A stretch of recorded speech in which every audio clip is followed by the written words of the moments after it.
this is really what it's about. When we talk about politics, we talk about retail politics. I know that Mrs. Zabel and I just had a conversation about how it's won in the end. It's like this: small house parties, meeting people one-on-one, and winning those votes at the doors. And that's really what is the essence of our movement. And we don't call ourselves a campaign. This is really a movement that we all believe that we're a part of. Just a little bit about myself. I'm actually an immigrant. I was not born in the United States of America. My family immigrated from India when I was 2 years old. We lived in New York City. The great, JFK Airport today is the Ellis Island of the 21st century. I mean, that's how the joke goes when some of you East Coasters might get that. So we lived in New York City, and then at the age of 6, my father decided to move all the way out here to Las Vegas. And I've been here since then. I went to C.P. Squires Elementary School. I went to J.E. Mann's Elementary School. Yeah, shout out to my elementary school teachers here in the building. I went to St. Christopher's Catholic School. I did a little bit of time in the Catholic school system. It really shaped me up. I'll tell you that for sure. This young kid from Northtown learned how to tie his tie. Not as eloquently here as David, a future city councilman, but I did learn how to tie a tie in Catholic school. After that, I went on to Rancho High School.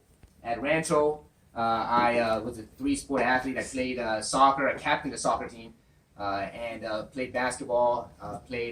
Ran track and field. I had a school record there for a while, which was later on broken by one of my students. A group of my students, I should say, when I started teaching at Rancho. And I loved my time at Rancho High School. I was a homecoming king my senior year. I served as a senior class president for the class of 2003, and really, really enjoyed my time in high school. And it's something that really resonated and had a deep impact on my soul. And I'll talk about why that's important here in a little bit.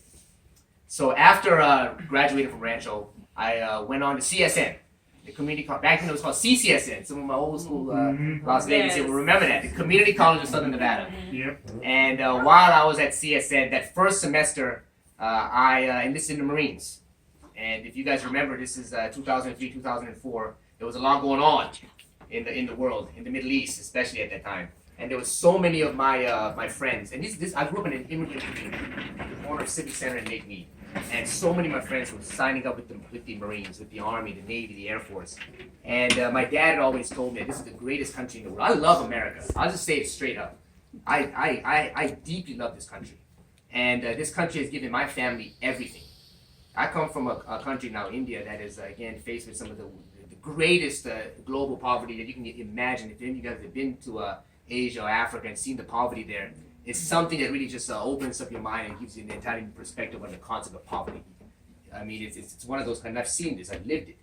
So, I always had this real desire to give back. And my dad always said, one of the greatest ways and one of the ways we can make him proudest is by serving in the United States military. And so I decided to enlist in the Marines my first semester in college. Later on, I would be deployed to Iraq as part of during the surge. This is 2007. By the way, during the surge, as some of you guys know your American history, I'm a history teacher, so I got major history references. We saw the heaviest combat since Vietnam in the areas that I was in, Fallujah, Ramadi, Habanera. Good job, man. I'm gonna give him a high five here. A+ for the class. Go, all right? Andrew. The Sunni Triangle area, Baghdad, Doha, Dora, these names that have become iconic now to my generation in particular. When you say Fallujah to a millennial, it's like Guadalcanal to somebody from the greatest generation, or Hue City or Da Nang to a Vietnam veteran. So we were out there, and while I was out there on one mission, I did get injured. I was shot by a sniper right through my arm, and I'm not afraid to show it anymore. I didn't show it too much before, but I took a bullet right through my arm. And let me tell you one thing. When I took this bullet for this country, and I do have a Purple Heart, I do have a Navy NAM, a Navy Achievement Medal, I wasn't even a citizen of this country. Today there's a lot of discussion as to whether or not immigrants love this country, or whether or not they can be Americans. Yeah. This right here is proof to anybody, including the Commander-in-Chief himself, that immigrants do care about this country and are willing to give up their lives for this country. Thank you. So, I was injured. I spent a year at Balboa Navy Hospital in San Diego. Not a bad place to recover. San Diego is a beautiful city. I love my time in San Diego. And then came back and finished up my degree at UNLV in American history. We just had a conversation, Mrs. Zabel and I did. She's also a history major at UNLV. I studied American history, European history, and did a minor in education. and tried to become a school teacher. But again, history always has its ways of, I think, hitting us millennials with one punch after another. We went through a major recession, and for the first time in decades, you had a situation now where you could get a college degree, get an education, go into to the Clark County School District, which always has a need for teachers, and be told, you know what, sorry, we're not hiring. All right, so that was something that, that again, I'm like, what's happening? If I'm a disabled American veteran at the age of 23, I got a college degree, I can't get a job, what should I do? So I did pray on it. I am a man of faith, and I decided to go to grad school, got into some good programs, got accepted to Columbia University, got accepted to the University of Pennsylvania, and decided to pursue a degree program at the University of Pennsylvania in global studies, global affairs, and I studied the role that religion plays in the globalization process while I was at Penn. And then later on decided to pursue a second master's degree at Yale University. I got into Yale, I studied comparative religion and politics, and my real focus there was the role, again, that religion plays in the diplomatic process. I'm a big believer that, religion has been one of the biggest motivators of human action, human impetus. This is one of my students, Xavier. He'll tell you. He's my first period student at Rancho High School. He's in my history class. Awesome. So I always say that there are two things that drive history forward. It's religion and economics. God and money. People will die for their faith. They will die knowing that they're doing something for God. And they'll die trying to get rich. 50 Cent, get rich or die trying. Right? Get rich or die trying. Yes, exactly. You look at every single major movement or moment in history, there's always some sort of economic or some sort of religious aspect to it. So my real curiosity here was, what's the role that religion plays in all of this? And if oftentimes religion is said to be the negative factor, that it's causing the violence, it's causing the brutality, it's causing the death, it's causing the destruction, then why can't it be the positive factor? Because we know that religion can also drive people to great acts of love, compassion. And so my real focus was, how do you bring those communities, such as the Shiite and the Sunni in Iraq, the Israelis and the Palestinians, the Catholics and the Protestants in Northern Ireland, together. And I did have an excellent opportunity, a kid from Northtown, a civic center in Lake Mead, to study with people like Tony Blair, who was my teacher at Yale, the former Prime Minister of England, who was also very much involved in the war, in Iraq. And then I had the great honor, really, it was one of the great honors of my life, to be mentored by the United States Ambassador Ryan Crocker, who was the U.S. Ambassador to Iraq while I was just a lowly Lance Corporal there in the front lines. He was the guy, along with General Petraeus, who were outlining the strategy for us. And we had a lot of back and forths in class. I learned a lot from him. I'm pretty sure he learned a lot from me too. And I do very much value my time at Yale. It's something that really transformed me. And I always had that understanding. This is the place a kid like me is not supposed to be at. I was always felt a little wary. There were these, John Kennedy's grandson was one of my, he was there. He had these princesses. You had these crazy peoples, these families that you're now hanging out with, having a beer with. So I always remember the great opportunity that I had, and I never forgot that. So after graduating from Yale, they come out there and try to recruit you. Corporate America's there. All the Wall Street folks are there. All the big government agencies are there, American as well as foreign. And I looked into them, and I had some good job offers placed in front of me. But my real goal all along had been to work in the Clark County School District. And I also prayed again, talked to my mom, who's a teacher in the school district, and she told me, just follow your heart, do what you want to do, because you have your whole life to make money, but you only have a certain amount of time to actually build a career and get to something that you love doing. So I decided to apply to the Clark County School District, and lo and behold, my high school, Rancho High School, the school that I graduated from, actually called me up for an interview. And the rest is history. I've been teaching at Rancho High School since then, got the job. I coached girls basketball at Rancho. Not this year because I'm running for Congress. But just a little busy, My staff was just talking about how I don't eat, how I'm all skinny and looking all like a kid in my suits. I don't, I'm just being real with you. Running for Congress is an extreme commitment, especially for a working guy like me. I work full time and have to come out here and campaign all night to midnight. It's going to be canvassing, knocking on doors, events and then meetings with people late into the evening. So I'm at Rancho High School. I advise the Polynesian Club, the Bollywood Dance Club, the Hispanic Student Union, along with Councilman Isaac Barone. And I also advise the History Club at Rancho High School. And I love it. Education is the career that I was always passionate about, and it is the best damn career in America. I always say, being a public school teacher, and especially here in Las Vegas, in the community where you grew up, and working with those kids and those students and those teachers and counselors and the staff that really is, again, as I served, and I say in the front lines of combat as a Marine. This is the front lines of a very important issue that our nation is faced with: education. So why am I running for office? Why am I running for Congress, of all things? Some of you might know that I ran as an independent in the last race.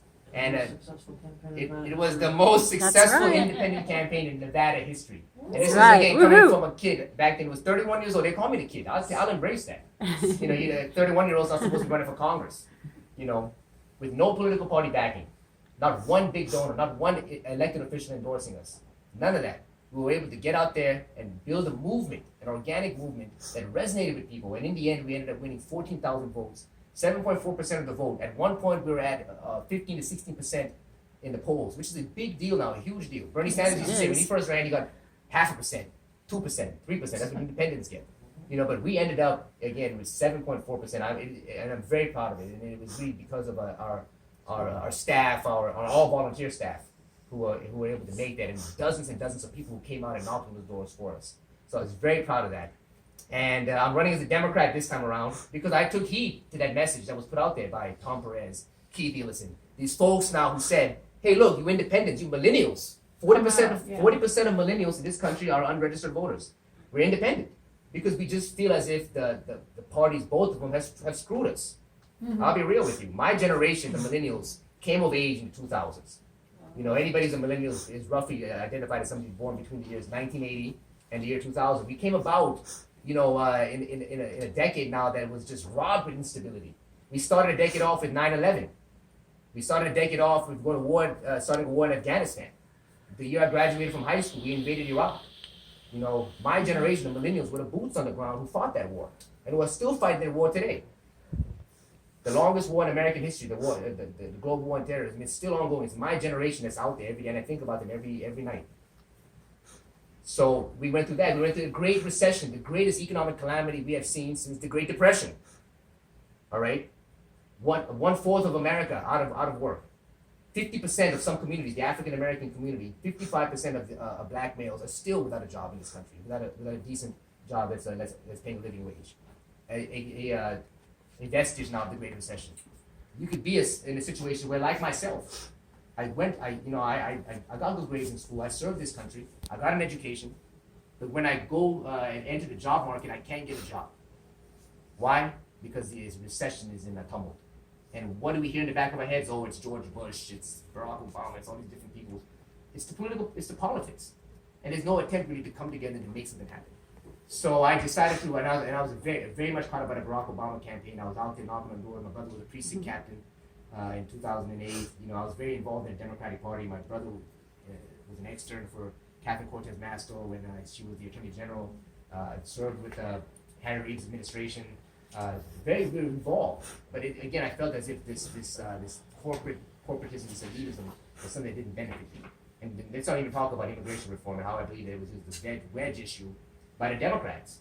We could have got that stuff passed a long time ago. So many of my friends would not have been deported. So that's the reason I became an independent and ran as an independent. But now I'm trying to bring that energy into the party as a Democrat. Like I said, Keith Ellison, Tom Perez, he said, "You independents." I felt he was talking to me when he got on the stage and said that. He said, "You independents, you millennials, you young folks, if you want to make a difference, join the Democratic Party. We're the progressives. Get involved from the inside and bring the changes you want to see." So that is exactly what I'm doing. That is exactly what I've done. That is exactly what we intend to do come June. I'm running against Dina Titus, probably one of the most powerful people in the state, one of the most well-known and well-respected. I will say that. I think she's done a great job. But on the same token, this is the old way of doing things. Her approach has been one that is old school. We are the future. You look at not just the Democratic Party. You look at America and the direction that we're going, and the places where we can be. America is the greatest country in the world, but we haven't even reached our potential yet. It's by empowering folks like I think Reuben De Silva, like this man over here who's running for a city council, David Lopez. It's about getting behind this next generation of leadership as John Kennedy said in his inauguration speech. You know, this new generation that was also forged by war, that was at that time coming into the roles of office holders. So I think we're seeing that moment again, and it's a moment again that you know, it could go many different ways. But it's a moment you have to be take the opportunity to get involved. And I decided to answer that call. To me, it's always been about service. Whether it's been serving as a Marine in Iraq, whether it's serving as a school teacher, you know, in the Clark County School District, whether it's out volunteering and serving our local charities, whether it's just doing things that are not going to garner you great wealth or garner you great, you know, get into the upper echelons of the socio-economic system. It's about serving people, and that's the sort of attitude that I want to bring to Congress. So with that said, you know, I have a whole slew of issues that I put on my website. I am a supporter of universal health care. I believe in the free college system. I think it can work. I believe that we need to reorient ourselves into a world where money is taken out of politics. I had an argument with my staff today. There was a big contribution that came on my table today, phone call, but they wanted something from me. And it's exactly the problem with politics. And too many politicians take that money. I think it is an immoral, it's a phenomenon really that's pervaded both parties. You know, and it's that sort of an attitude that I want to bring. It's about service to people who need to be represented. You. I want to be. Well, Michael's in a different district, you know, but I'll still be his voice. The Zubel's here. Gary, and I'll be Vincent. yours and mine. Oh yeah, exactly. You know, Xavier, the future. You know, V, Alexis here. You know, Jenna, our gracious host, Breon, and the whole family. I want to be your voice, not the voice of corporate America, not the voice of special interests. And the way we do it is by electing folks who stay out of that fray, who stay committed to the community, and who can, again, I think, take this country to the great potential that's there in our future. So with that said, if there's any questions, if there's any anything that you want to ask me real quick, I'm here. I am all ears. I am all yours. So thank you for that, you guys. Thank you. Any questions? Or can you get back to drinking? Nah. I haven't had mine yet. I'm gonna have at least one yet. Oh, there's some pina colada left in the blender. Pina colada, yeah. Yeah?